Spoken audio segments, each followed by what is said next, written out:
On the edge of Atlanta, where the morning air hangs heavy with the tang of jet fuel and the echo of metal on metal, a woman moves through the world unseen. Her name is Lorene Brooks. Every day she bends her back to the bellies of private planes, wiping the sweat from her brow with the back of a gloved hand, making machines sing for men who will never know her name. But everything changes the morning a billionaire. Eyes sharp as a hawk's, mind tuned to numbers, not faces, finally sees not just the work she does, but the way she does it.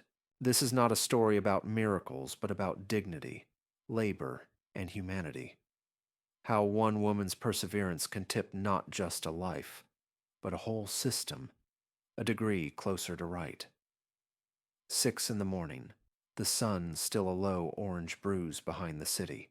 Lorene's boots slap the cracked sidewalk, one after another, past rows of chain link and scrubby grass, her breath a little cloudy in the crisp air. She keeps her head down, hands deep in the pockets of her faded blue coveralls. The name patch, Lorene, has lost its color, but the stitches are tight. She never minded the early hours, not really. It was the hours after, the long trudge home, that wore on her most. This morning, her eyes feel gritty, and when she blinks, she imagines she can still see the inside of her little apartment, the way the sun filtered through the blinds onto the face of her sleeping brother. She'd left quietly, just like always. The Falcon Sky maintenance hangar sits behind a fence bristling with cameras. Big white letters, paint peeling. The concrete shimmers with puddles. Old rain. Lorene flashes her badge at the sleepy security guard, nods without waiting for a reply, and heads into the hum and hiss of the morning shift. The place smells of old coffee, grease, and kerosene. Inside, the voices are low and familiar. Radio, laughter, the mutter of men who've worked here too long. She heads straight for the Gulfstream G700, a sleek white beast parked like a swan amid a flock of smaller jets. The job is written up on a clipboard. Fuel system. Irregular pressure. She reads the notes, then tosses the clipboard on a cart. Her fingers are sure as she snaps open the first panel, her breath measured. Above, in the glassed-in break room, she can see her supervisor already cradling a mug, eyes flicking down to her, then away. Someone's drawn a smiley face on the window in condensation. Lorene ducks her head, wipes her palms on her coveralls, and gets to work. Voices drift down from the catwalk overhead. She's just the help, don't bother her. The dispatcher's voice, nasal, dismissive. Lorene pretends not to hear, lets her tools answer for her. Her jaw tightens. She's learned not to react. Sometimes she wonders if she's fading, becoming part of the machinery, invisible, interchangeable. The wrench slips. She bites her lip, tastes metal and blood. When the first break comes, it's barely past 7. She ducks into a quiet corner by the maintenance lockers, flips open her lunchbox. It's empty except for a crumpled napkin. She remembers. She'd left her sandwich on the counter for Eli, her brother, with a note. Eat before school. Love you. The memory stings, then fades. She sits for a moment, fingers resting on the battered tin. The rhythm of the hangar continues around her. Voices, laughter, the clink of metal. She closes her eyes. Once she'd sat in lecture halls, learning to solve equations, dreaming of designing engines, not fixing them. That was before her mother got sick, before tuition became a fantasy, before it all shrank down to making rent and keeping Eli safe. A black SUV glides onto the tarmac, windows gleaming. There's a ripple through the maintenance bay. A quiet shuffle, a tightening. Lorene glances up, watches a man in a pressed navy suit step out, followed by a slim woman with an iPad clutched to her chest. The man doesn't look at anyone. He moves like he owns the ground. Jack Stanford. His name passes through the hangar in whispers like a cold draft. CEO. Oil money. Jets. Rumors. Lorene keeps her eyes on her tools. Who's that? The assistant's voice is a high note, just loud enough for Lorene to hear. She works here? The words catch, hover. Lorene doesn't turn. She can feel the weight of the glance. Quick, appraising, dismissive. Her pulse ticks up. She sets her jaw, keeps her focus. A commotion breaks out near the tail of Stanford's jet. Voices raised, an edge of panic. The chief tech hustles over, running a hand through his thinning hair. Stabilization systems tripped. Someone calls. Displays are dead. There's a tightening in the air, a brittle urgency. Lorene hesitates, then steps forward, slow at first, then with purpose. Hey! A hand on her shoulder, the supervisor's face, red and irritated. Let the team handle this, Brooks. She shrugs him off. You want it fixed or not? There's a hesitation, a split second when the world seems to pause. Lorene slips past, her mind ticking through possibilities. She drops to her knees under the fuselage, fingers feeling for the access panel. Sweat beads on her neck, slides down between her shoulder blades. The voices fade to a background hum. 3 minutes. Wires traced, a reset, a fuse. She breathes out slow. The display lights up above. Relief and confusion. Someone stares, the chief tech's voice sharp and skeptical. She guessed, right? Pure luck. Lorene stands, wipes her hands. It wasn't luck, she says, voice steady. It was a stuck relay. You'll want to check your diagnostics. Jack Stanford looks at her for the first time. His eyes are light, piercing, his face unreadable. He holds her gaze a moment too long, then, and you are. Lorene lifts her chin, shrugs. Just a mechanic. She meets his stare, waits for the dismissal. He watches as she climbs back under the belly of the jet, her coveralls streaked with oil, her hands sure. Something flickers across his face. Curiosity, maybe, or the faintest edge of respect. He stands apart, silent as the techs gather, murmuring. Lorene feels the heat of his attention, and for the first time, it unnerves her. The day blurs into afternoon, heat pressing in through the open hangar doors. When the shift ends, Lorene walks home, legs heavy, a thin film of sweat drying on her skin. Her apartment is small, windows rattling when the freight trains pass. She kicks off her boots, drops her bag by the door. Eli sits cross-legged on the floor, assembling a toy airplane, tongue caught between his teeth in concentration. The little plane is missing a wheel. Hey, star pilot, Lorene says, crouching beside him. He looks up, grins. Did you fix a big one today? She ruffles his hair. Always. Someday I'll teach you how. She notices the toy jet bent and battered. You want me to fix it? He nods, solemn, holding it out with both hands. She sits with him until the shadows deepen and the city lights blink on beyond the blinds. The next morning, no one mentions her save of the day. Instead, she gets a terse summons to the office. The supervisor leans back in his chair, a file open on the desk. He doesn't look up. You're not a hero, Brooks. Don't get clever. You're maintenance, not command. Don't forget that. Lorene nods, jaw set.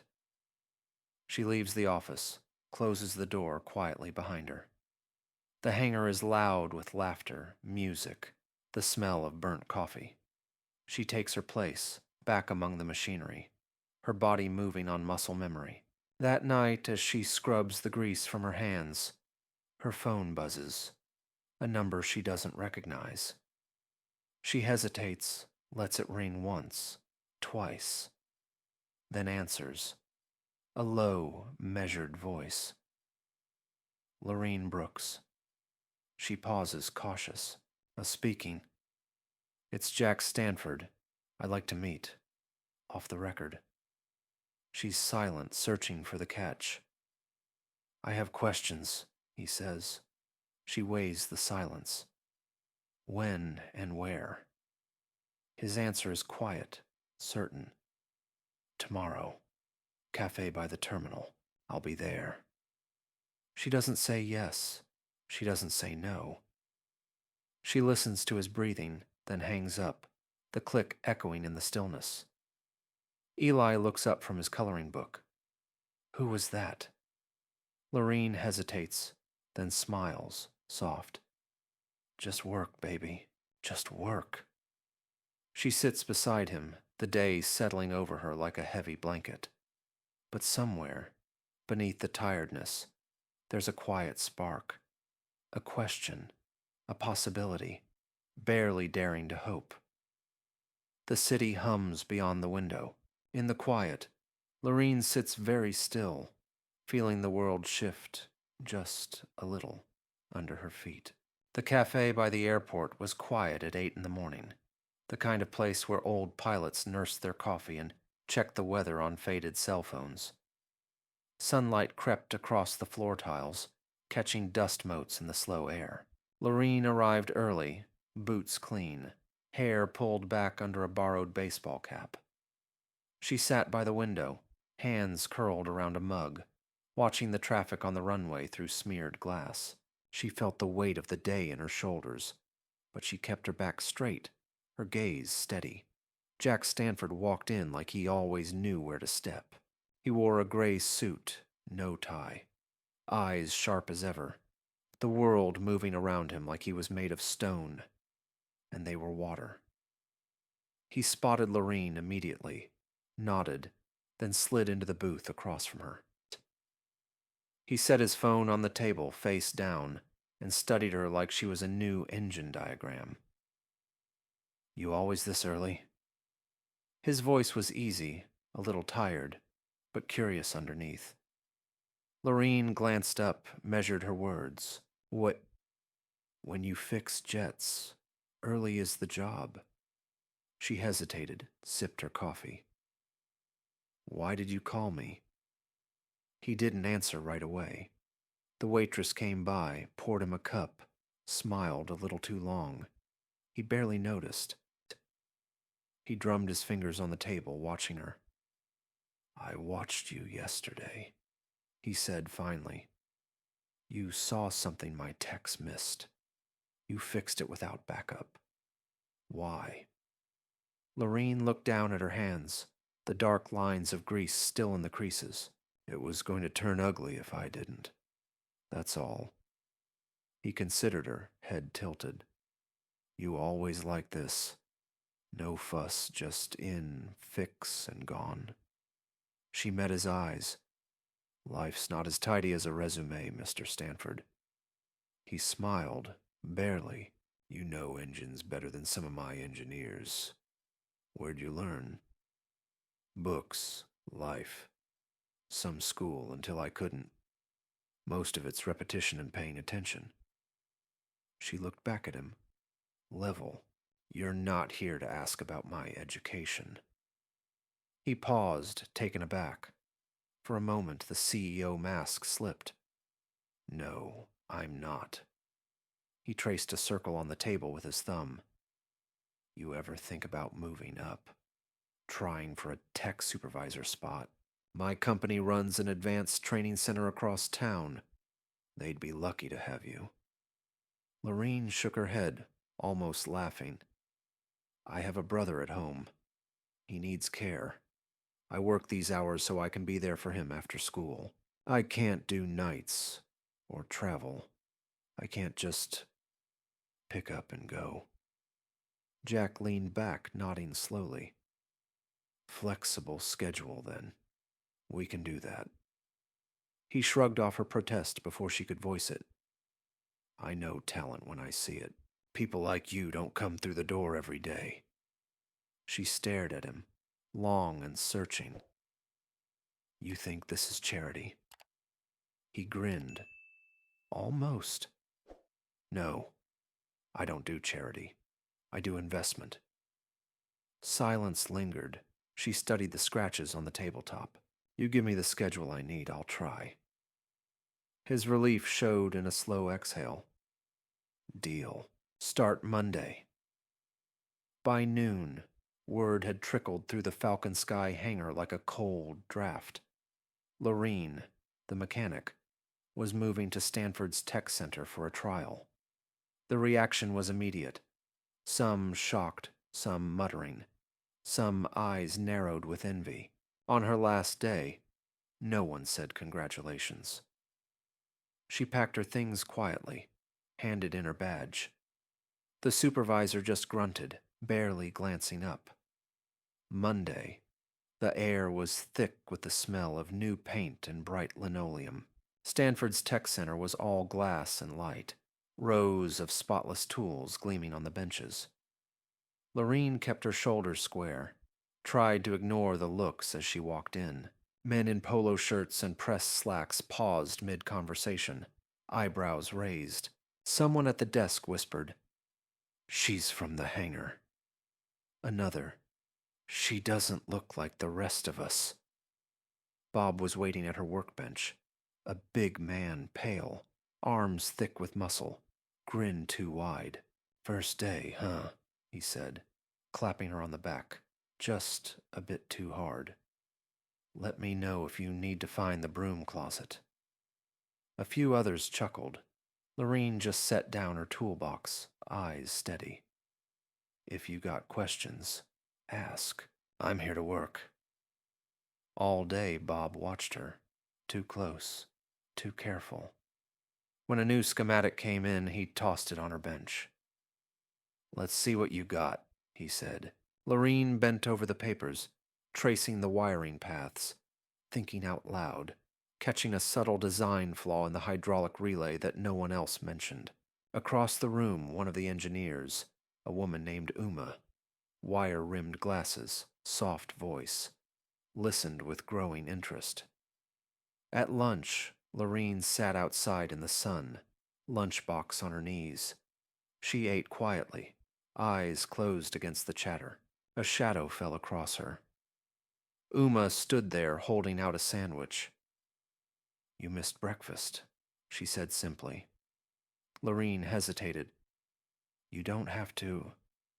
Consider it a trade. You save me a headache on that relay." Uma's eyes twinkled, kind and sharp. Bob was less welcoming. He started with little things. A spilled box of bolts near her feet, missing wrenches, a cold shoulder in meetings. One afternoon, he leaned over and muttered, "This place ain't for people like you. Just a heads up." Lorene kept her head down, doubled her effort. She studied diagrams long after her shift ended, ran simulations on borrowed laptops, asked questions, learned. Every mistake she made, she fixed. Every little success, she tucked away for herself. A private victory. "Knowledge don't need a diploma," she said once to Uma, late at night over a spread of blueprints. "It goes to whoever keeps asking." The real test came one stormy Thursday, when the center's big Falcon jet was rolled in for a rush repair. Bob was assigned lead. In the bustle, he accidentally swapped out a critical part in the hydraulic system, one that would fail under pressure.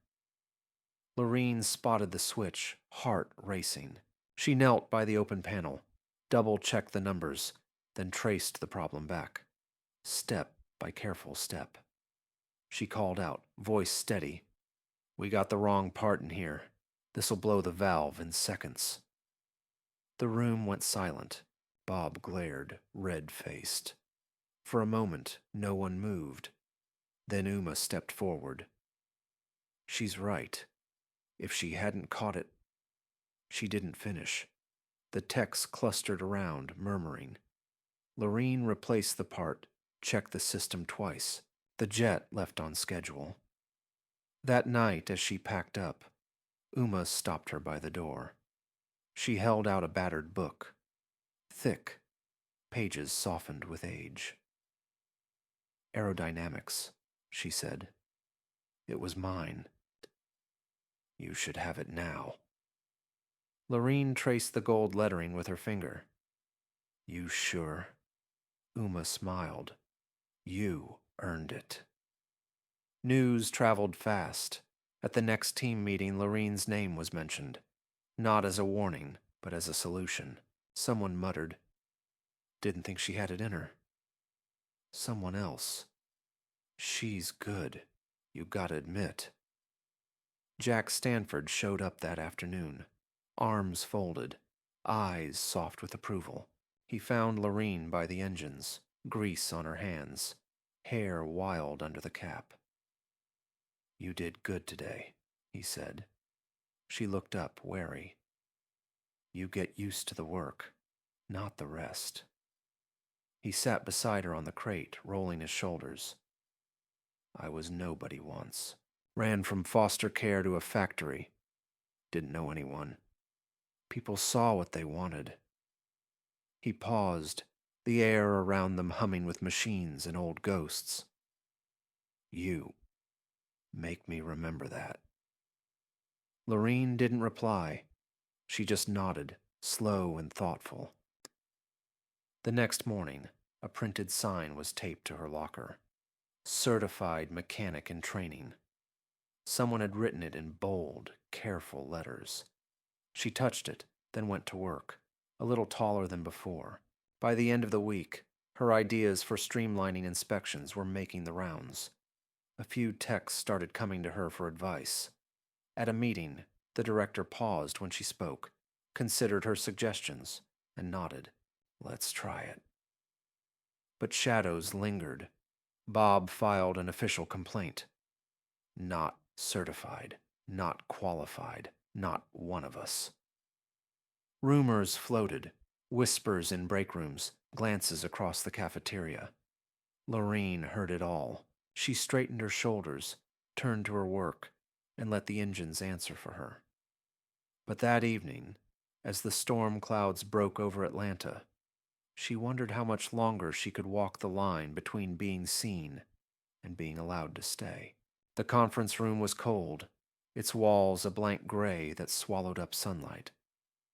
Lorene sat at one end of the long table, hands folded, the hum of the air conditioning too loud in the silence. Her coveralls looked out of place among the pressed shirts and tailored suits. At the far end, the company's director scrolled through a folder, face unreadable. Jack Stanford sat beside him, arms crossed, eyes steady, giving nothing away. The HR manager cleared her throat, looking at papers she didn't really need. "Miss Brooks, you've been called here regarding concerns raised about your credentials and your methods on the floor." Lorene could feel her heart pounding, slow and heavy. She searched the faces before her, some curious, some guarded, some just waiting for the meeting to end. She saw Bob leaning back in his chair, mouth a flat line, arms folded. Uma caught her eye and gave a small nod. Jack spoke first. "Lorene has prevented 2 major incidents since arriving. Her record is clean. Her work is excellent." The director barely looked up. "That's not the point. We have procedures. Certification is required for safety and insurance." He glanced at Bob's report. "Your file shows initiative, Ms. Brooks, but we have rules." Lorene took a breath, felt the words push up like stubborn grass through concrete. You don't have to be somebody to do something that matters. She paused, feeling the heat of her own words. I know what I am. I know what I can do. You gave me a shot. I did the work. A silence settled, long, uncomfortable. Someone coughed. The director tapped his pen, considering. Finally, he spoke. Ms. Brooks, what would you say if we offered you a chance to become certified? Officially, you'd take the tests, pass them, or not. Fair? She looked at Jack, who nodded once, encouraging. Uma squeezed her hand under the table. Lorene nodded. Yes, I'll do it. The days that followed blurred into late nights and early mornings. Textbooks spread out across the kitchen table. Flashcards taped to the fridge. Eli watched her sometimes, quietly tracing the outlines of engine parts in her notes. He didn't ask questions. He just watched, proud and solemn. The exam room smelled of old paper and stress. Lorene's palms sweated on the form. She worked each problem twice, sometimes 3 times, her lips moving silently over the questions. When she finished, she felt wrung out, emptied. The results came on a Friday, tucked in a plain envelope. She read the letter 3 times, hands shaking. She passed. Words spread quickly. The local news wanted an interview. Black woman mechanic changes the aviation center. Lorene sat before the camera, nervous, her hands twisting in her lap as the reporter asked about her journey, about her brother, about the work. She answered plainly. No speeches, just facts. I do what needs to be done. I learn what I don't know. I take care of my family. There's no secret. The news clip went farther than she expected. Emails arrived. Young women asking for advice. Older men offering congratulations. Workers of every color and accent telling her their own stories of being overlooked. Some of the messages were from young women, some from men who had started at the bottom and recognized something in her words. One afternoon, Jack found her at her workbench, her new badge clipped to her chest. They're talking about starting a scholarship fund, he said, dropping a folder on the table. For mechanics. Your name's on it. Brooks Wings Fund. She stared at the folder, not quite trusting her own eyes. Why me? He smiled, weary and honest. People need to see what's possible. Lorene became more than a mechanic. She started teaching, at first in the break room, then officially, running workshops for new hires, apprentices, and anyone curious. She stood in front of rooms full of faces, some doubtful, some eager, and showed them what she knew. How to read a diagram, how to trust your hands, how to listen for the difference between a normal hum and a warning rattle. At the terminal, someone mounted her old work badge behind glass, next to a photo of the Gulfstream jet and a small brass plaque. The quote underneath read, "The work that matters isn't always the work people notice." Lorene saw it once, paused, smiled quietly, then moved on. On the day of the new training center's opening, Lorene walked up to the stage with Eli beside her, clutching his toy airplane, now missing most of its paint. He stood straight, proud, his hand in hers. When they called her name, she let him hold her old badge up for the cameras. Later, they sat together on the steps outside, the sound of planes in the distance. Jack came to her, older now, a little slower, suit hanging loose on his frame. He shook her hand, then pressed his other hand over hers. You taught me something, Lorene, he said, voice rough. I saw people all my life. I never really looked. She smiled, tired and warm. That's all anyone wants, Mr. Stanford. To be seen. His eyes softened. I'm retiring. Time for a new story. Yours, I think. She watched him go, the echo of his steps fading into the wide, bright hall. She looked at Eli, who beamed up at her, the old badge still in his hands. The next day, she led a group of new students through the hangar, her steps sure and easy. They listened as she pointed out the engines, the tools, the places where the light hit the floor just right. She caught sight of her own reflection in a polished wing. Steady, a little older, changed. The system was still slow, still heavy with old rules. But in the small ways that mattered, something had shifted. Lorene walked at the front of her class, her voice carrying in the bright space, and the new students followed, seeing her, learning, ready to do the work that would last after them.